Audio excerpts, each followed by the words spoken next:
Welcome back to another Java fundamental class. In the last class, we were discussing about the switch statement, and we know that a switch is a multi-way branch statement, and we have seen the syntax of the switch that consists of the keyword switch followed by any integer or character expression, and then the value of these will be compared with the various cases, and when the value matches, the statement in that case block will be executed. If there is a break at the end of this block, then the control will be transferred outside the switch statement. However, if the case block does not contain a break, the control will simply go to the other case block. There is a special case, and that special case is the default case, and this default is executed, or the blocks within the default is executed when none of the values match with the expression that is provided at the switch statement. Like the if statement, we can also have a switch inside the other switch. That means to say that we can have a outer switch statement. Inside this, we can have one more switch statement. So this inner switch statement is called as a nested inside the outer switch statement. So let's look at one example. It will be easier if you look at an example. Now here you will notice that you have a switch block. With the switch we have the case 1, case 2, and so on and so forth.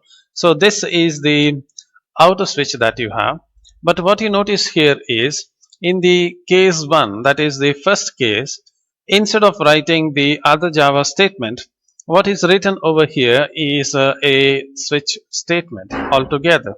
So you can also have a switch inside the other switch statement. So I have one switch statement with the different cases, and it is placed inside the other switch statement. Some of you may be confused because in the previous class I have told you that in a switch statement, no two case can be identical. Suppose if you use the case 1, you can't use the case 1 again. However, here you will notice that there is case 1 here, and also there is case 1 here. Is this not a duplication of the case? The answer is no, because this case that you see over here is connected to the outer switch statement, whereas the case 1, which you may think that it is a duplication, is actually connected to the inner switch statement. Both of them are separate block by themselves. So there is no conflict as such. You can have the repeated case value provided that repetition occurs in some other switch statement, even if it is inside the outer or containing switch statement. Now let's look at a simple comparison between the if statement and the switch statement. A few interesting thing about the switch statement is that switch statement always compares for the equality. It just checks whether the value that is provided at the expression is equal to the value of the expression. So it just checks the case value with the expression value, and if they are matching, it will execute the case block. However, you cannot test like if the count, I am writing count from here. So if this count is greater than 5, this kind of comparison cannot be done in the case value here, because it is just a value that need to be provided. You cannot put a expression that gives you boolean true or false, because I have already told you boolean is not allowed in the switch structure. Whereas we know very well that when we are talking about the if statement, if can evaluate any type of Boolean expression greater than, less than, or any combination of them. So that's one subtle difference between the if and switch statement. And there is the other thing that you must understand with respect to the switch statement, and that is no two cases of switch can be same. So in other words, you can't have the case value of a switch statement repeated or duplicated, whereas that is possible in the if statement. And there is one exception, that is if you have a nested if, then the values can repeat. However, you must understand that this repetition is not the direct repetition, it's a repetition inside the other switch statement, so that does not actually count as the repetition. The coming to the execution part, if you are, even though switch looks like a bulky statement, usually switch is more efficient than switch statement whenever you want to compare, go for the equality comparison. Now let's look at one other interesting thing in programming, and that is the iteration statement. So iteration statements are also called as looping statement. What these statements are doing is, if you have a block of code that you have written, you can repeat this block of code again and again and again, as long as a condition is satisfied. So as long as some condition is true, you can repeat this block of code again and again and again. Okay, this repeating some statement again and again is called as looping, or it is also called as iteration. So iterations are those block or those constructs that will repeatedly execute some statement, and these statements are called as body of the loop. So if you have many statements that need to be executed, okay, then this block of statement is usually called as a loop body. So we call them as the loop body. Until a termination condition is reached, the loop body will be executed. Java has basically three different types of iteration statement. One is for loop, other one is the while loop, and the third one is the do while loop. There is one more loop called as for each loop. We will see that when we talk about the collections later in the course. Now let's look at the most simplest one among these looping structure, and that is the while loop. So what is this while loop? While loop, because it's a looping construct, you know that it repeats a block of statement. So it is used to repeat a block of statement. However, in this particular construct, the condition for terminating the block, or the condition for terminating the loop, is tested at the beginning. So it is also called as pre-tested or entry tested looping construct. Pre-tested because before executing the block, the loop condition is tested. Entry is also same. Before you enter into the body of the loop, the condition is tested. That is why they are called as entry tested or pre-tested looping construct.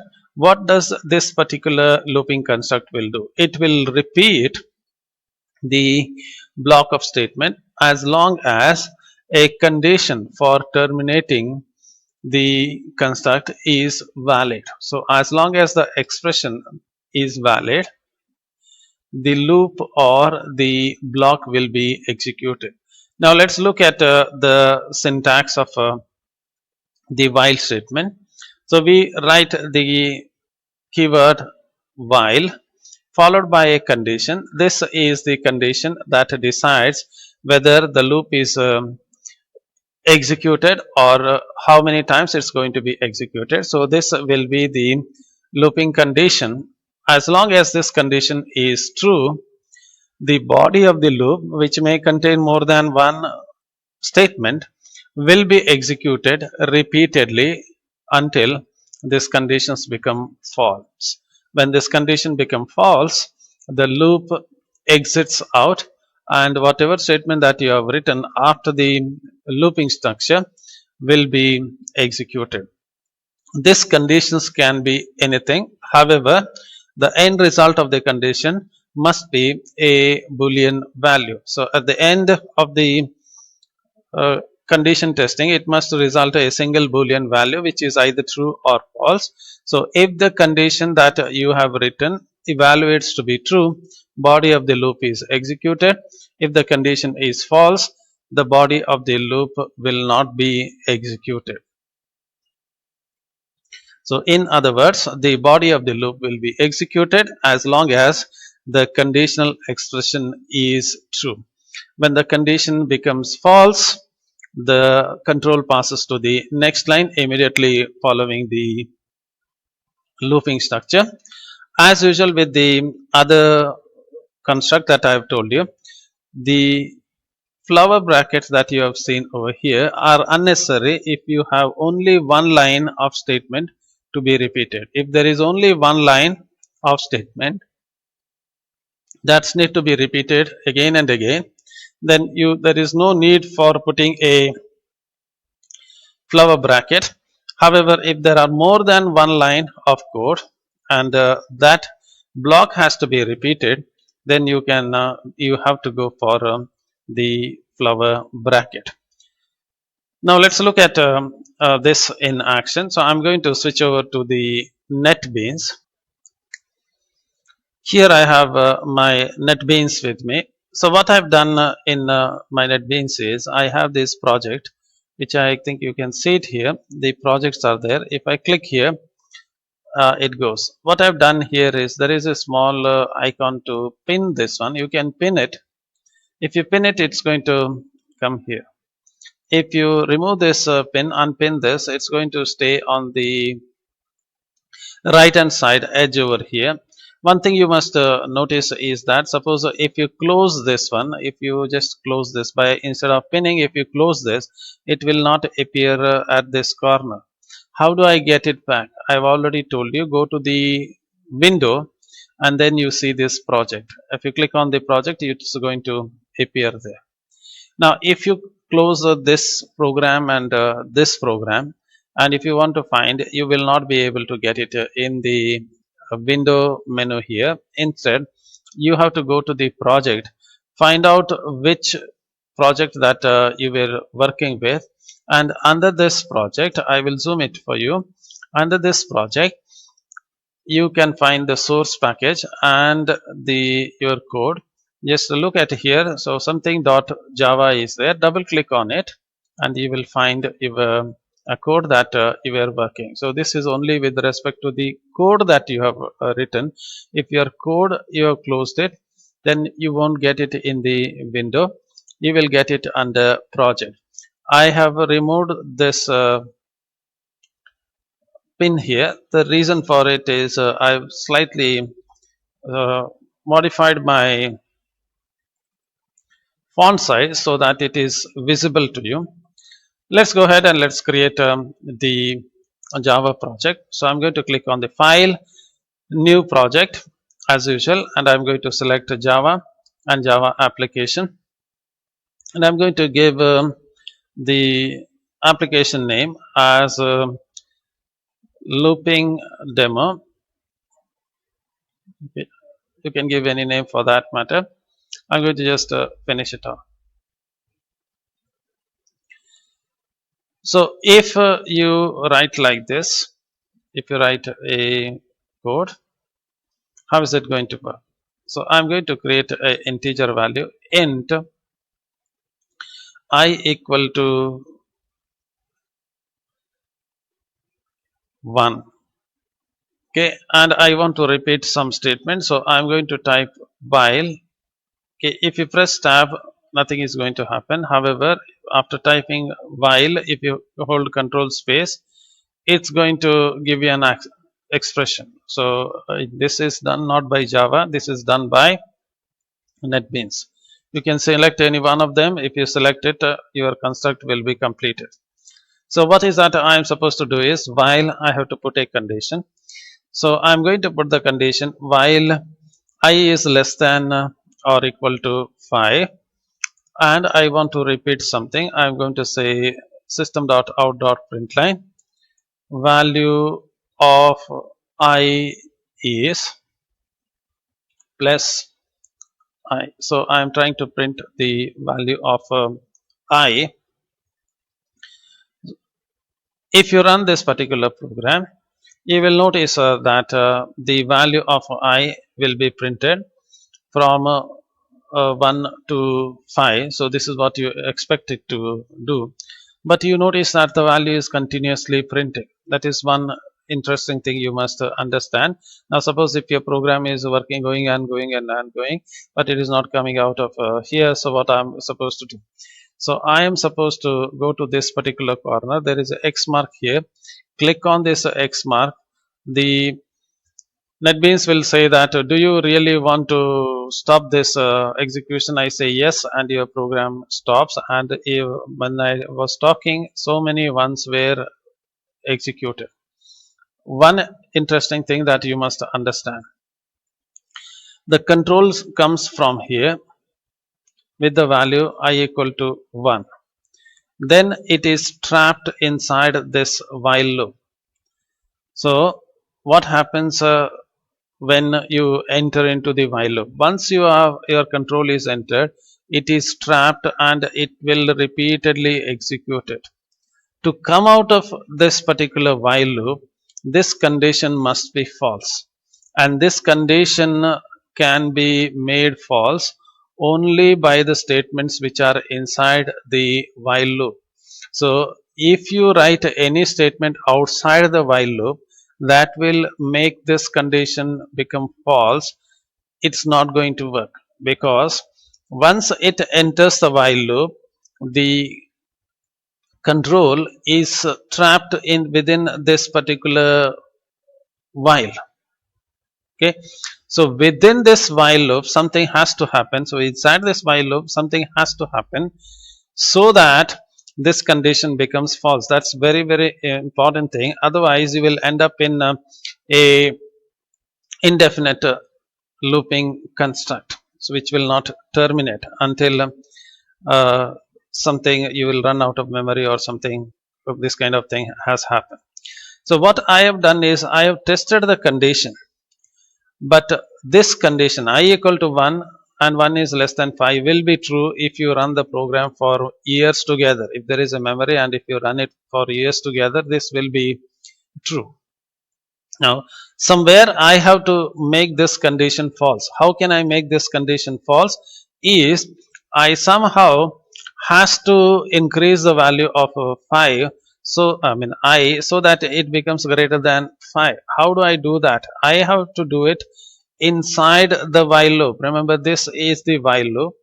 So this is the while loop that you have here. You have to do that condition becoming false. You can do it. So how do I do that? I can say I is equal to 6. So I value was 5 here. It will print the value of I, and it's going to set the I value as 6 and the condition terminates. So if I run this particular program, how is it going to work? It's going to print it only once and the condition is terminated. Let's look at this in action. I'm going to set the breakpoint here, and I'm going to go and run it in the debug option. So I go here and the program is executing. I value is 1, 1 less than 5. If you want, you can evaluate this thing over here. So let me show you the variable again. I think I close that. I'll go to Windows, and you know very well debugging. I want to check the variable. Okay, so you can do that thing, and you have some interesting thing here. Okay, you can add this one. You notice at this point I will have to zoom it, and I know that trying to zoom and is easier when I do it on a monitor which has higher width, and if I try to do it on a mobile, it is a bit irritating, but excuse me on that. So I'm going to click on this create watch, and I'm going to click on that, and it's going to show me what is the expression. I want to check this expression. What's the expression? I less than 5. I want to check this expression. Click OK, and if you notice here, I less than 5, this is a Boolean expression, and it says that that expression is true. Why it is true? Because I will zoom out for you. I is 1 and 1 is less than 5. That is true.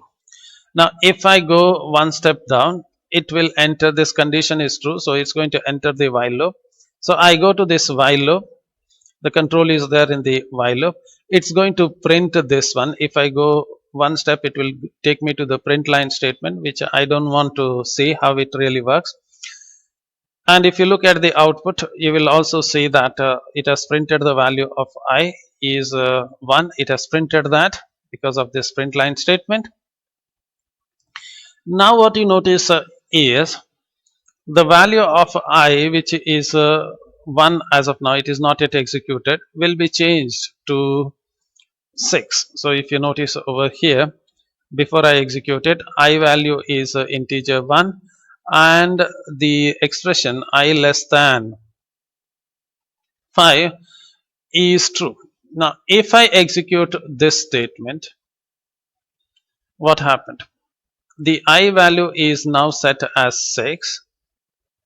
Okay, and look at this expression, I less than 5, because I is now set as 6.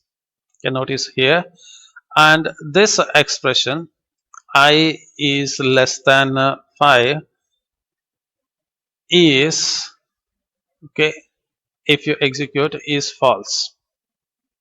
Okay, is false over here. It shows at this point, I don't know why it shows it is true, but the value is false for this expression. Now you notice that you enter the loop, you set some value, and you came to the end point here. After that, the loop will go back again. Remember, it will not come from here, it will not come out from this point. It will come back to the top, and it will check. When it checks, you know this, that I less than 5 is a false statement. So in this case, the loop will terminate. So how does the loop really works? You test the condition, you enter the loop, you repeat the loop, come back to the loop, test the condition. If the condition is true, execute it, come back again, test the condition. If the condition is true, again repeat the loop, test the condition. If the condition is false, you come out of here. So you are not coming from here directly out, you are coming to the top and then exiting out of the loop. Now you will notice that I don't have any other statement after this. It will simply exit out. So I am going to go one step out, and it has exited the while loop, and I am there at the end of the statement. So in order to better understand, I'm going to just put yes out and say you are out of while loop.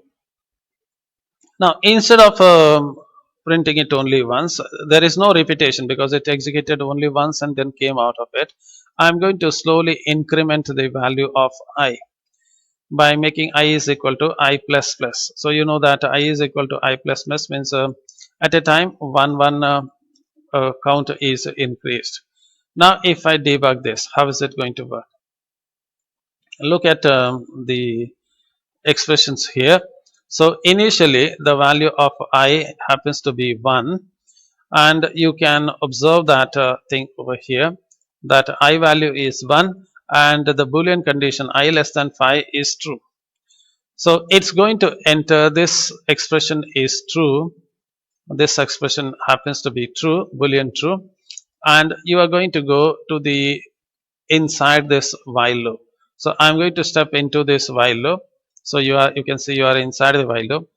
I go one step down, it's going to take me to the print line statement. I come out of that print line statement, and then I'm there at I plus plus. So what is the current value of I? Current value of I is 1. What is the meaning of saying I plus plus? I plus plus means I is equal to I plus 1. So initial value of I was 1. So 1 plus 1 happens to be 2. So I is going to become 2 now. I'm going to go here and I would have pressed this one. So you notice that I think I made a T here. This program is going to break now because when I typed T there it came T here, so this is not something that I wanted. I'll rerun this program with the value of I now.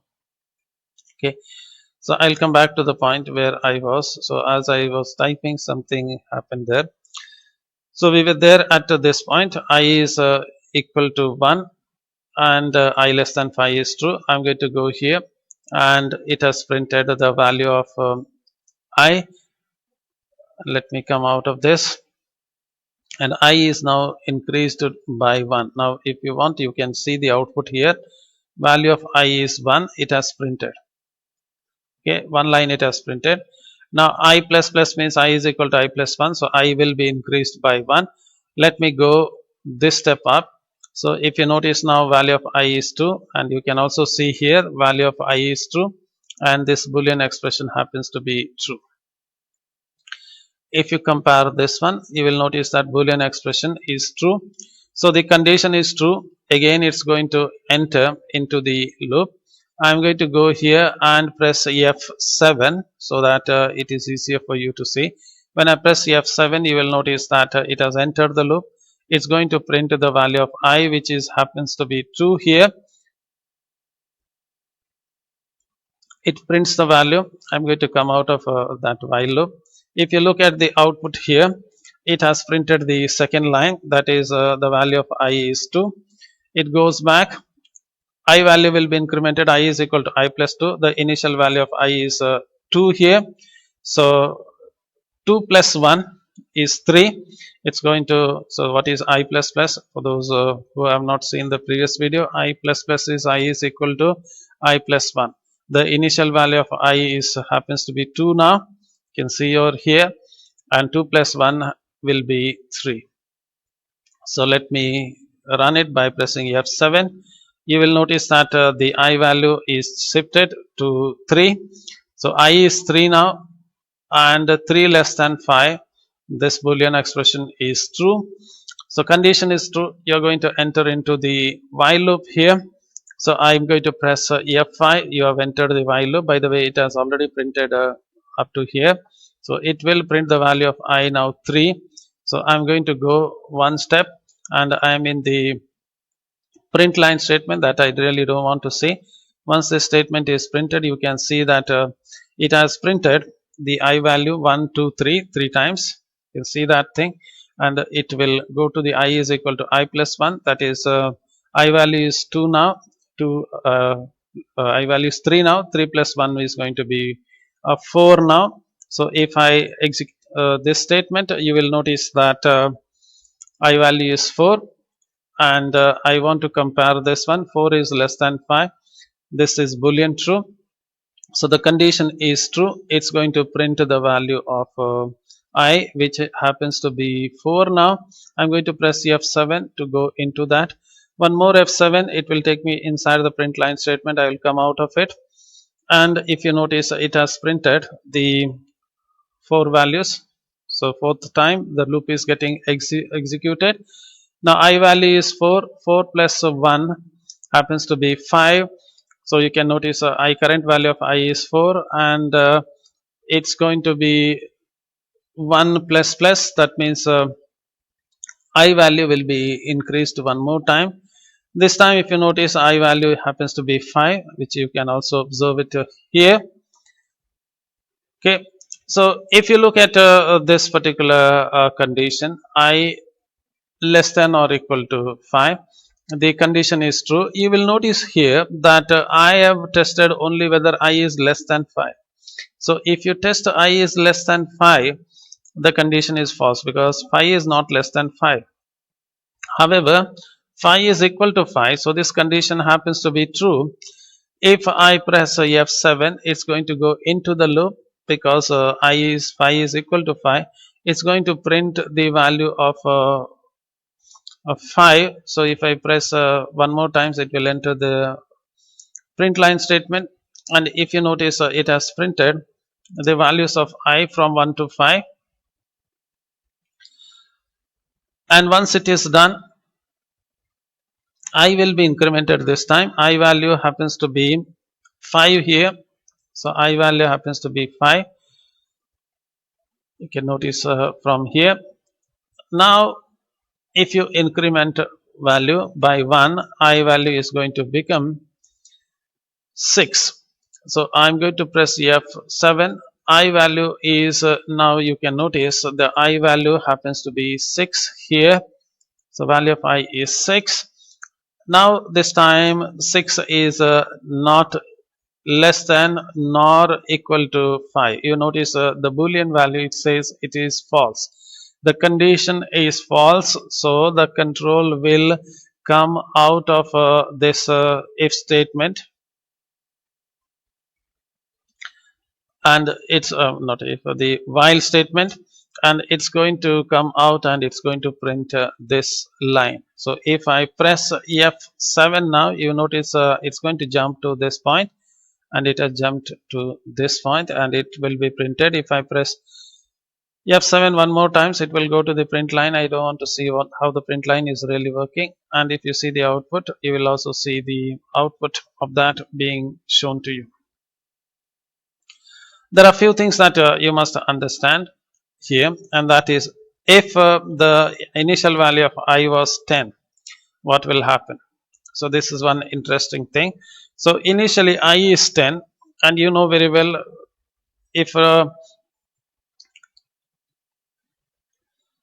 is 10, initially 10 is not less than or equal to 5, so the initial condition itself will be false. In that case, what's going to happen? Let me run it and show it for you. So what happens? Initially you notice that I value happens to be 10, and 10 is not less than or equal to 5, so it is false initially. In that case, what happens? If you execute this program, the control will simply come out of the while loop without even touching the while loop. So if I press F7 now, you will notice that control simply came out of the while loop without doing anything. The reason is, initially if the condition is false, it will not touch the while loop, it will simply come out of the while loop. So if the condition is false initially, the loop will not be executed. So this is one thing that you must understand. In while loop, two things can happen. Either the loop will not be executed at all, or the loop will get executed as long as the condition happens to be true. Let's go back to our PowerPoint and let's continue with the PowerPoint now. So this is what we have here, a while loop, a simple example how it really works. And in this case, what I've done is this happens to be, this should be, sorry, this is I small case. So I have I int n is equal to 10. So I test whether 10 is greater than 0. So definitely 10 is greater than 0. Now in order to come out of it, value of n must be less than that. Remember, n is, it is already true, n is greater than 0. So in order to come out of this, I have to decrease the value of n so that it becomes less than 0. How do I do that? For every iteration, I reduce the value of n by 1. So every time I reduce the value of n by 1, so n becomes initially n was 10, then it becomes 9, 8, 7, and so on. And one particular time it's going to be 1 and 0, and then it's going to be minus 1. When n becomes minus 1 is not greater than 0. the condition terminates and it will come out of the looping construct. A few things about the while loop.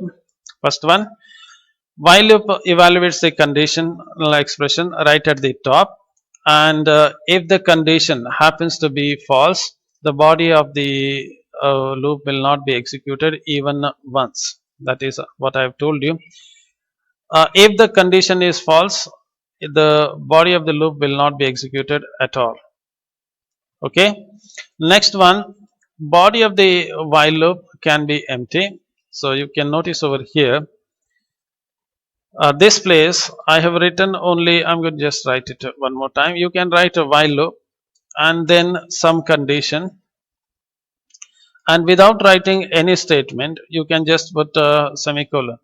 Now this means you have not written any statement, but semicolon is written. That means this is an empty loop. It will go on and on and on and on forever. It will not come out of it unless you terminate the program. In that can be used sometime to find you to that can be used as a trick to achieve something in the program. For example, you have the value of I is 10 and j is 20. You have two things there. So you have 100 here, which is the value of I, and you have 200 here, which is the value of j. Now I can keep on increasing the value of I to 101, 102 and 103, and I can reduce the value of j as 199 less than 200, 198 less than 200, 197 and so on. So I can reduce the value of j and I can increase the value. So in one side it is increasing 101, 102, 103, 104, 110 and so on and so forth. The other side it is coming down 199, 198, 197, 196, 190, 180 and so on. So at one particular point they are going to meet. And where are they going to meet? At 150. That will be the middle point. To achieve this middle point you can use this trick. Now what will happen is you are increasing the I plus plus. That means I value will keep on increasing. For every loop I value will keep on increasing, and for every loop j value will be decreasing. So I value is going to increase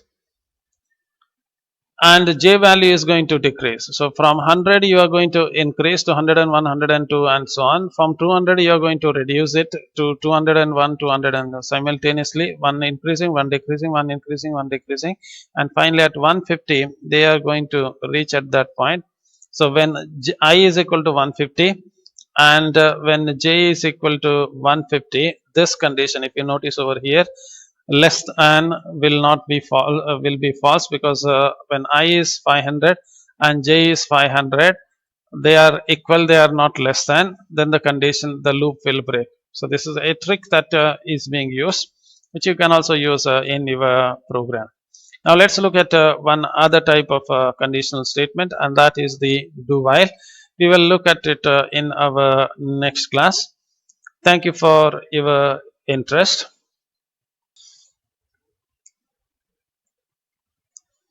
Now let's look at few of the questions that were asked during the previous semester,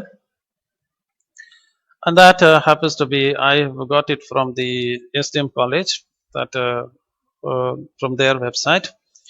So you will notice a few things about this one, the question paper. One is they are writing what is a bytecode, which I've already explained to you. What is a bytecode? More about the other things that you can see over here. But what is interesting is this one. You will notice that in the unit 1 they are asking explain the while loop, which I have already explained, and do while loop, which I am going to explain it in the next class. Also explain the 6 features of Java, which I have already explained in the first class. Then there is a question called as 3 forms of for loop. I have not explained about the for loop, but there is one other question which is interesting, that is the explain the primitive data types which are available in the Java. And What is the contribution of Java to the internet? So these are covered in the previous classes. Kindly go through it. Let's go to the next question paper over here, and this is from the December 18. You will notice a few things in this question, and you notice that the question asked is what is a bytecode again, and it is being asked, and the way in which you can write the comments. I will explain about it in the next class as of now, because we will run out of time. And let's go here again. This is taken from the STM uh, college website. This question papers have been taken from there. I would like to thank them for providing the online question paper so that I can explain easily to you. So let's come back to the subject now. So I have this unit 1 here. In the unit 1, you will get what are the primitive data types. I have explained, I've spent a lot of time in explaining to you what are primitive data types. And after that, you have what is a for loop, which I'm going to explain. Apart from that, there is a commonly asked question: explain any 6 features of Java. Okay, and I have already told you automatic conversion, how a data type gets converted into the other type without you using the typecast. So if they are compatible type, automatically that is going to happen. Next one you are going to see is a question that says write a program that is going to find the sum of first n natural number. I have shown you a demonstration wherein I generated 1, 2, 3, 4, 5, which are nothing but the natural numbers. Now you have to think of how do you sum them up inside the while loop. Next question that was asked here is explain the if statement. With the syntax, I have already explained about it. Let me go to the 2017 question paper and let's look at the question, and you will be surprised to know that the first question is repeatedly what is a bytecode and how do you write the comments in Java. So this happens to be two favorite question for years together. Maybe this time it may not be favorite one, but you can't take the risk. And this, if you notice over here, any features of Java. So this is something that you have to think about it. Explain the 3 forms of for loop. I have not explained, but you can think of creating notes for it. Maybe if you are so eager, in the next class I will talk about it. Write a note on Java's contribution to the internet, which is again a question that you can think of answering. Again, list different types of primitive data types, which I have explained. Explain the syntax of switch statement. I have explained it.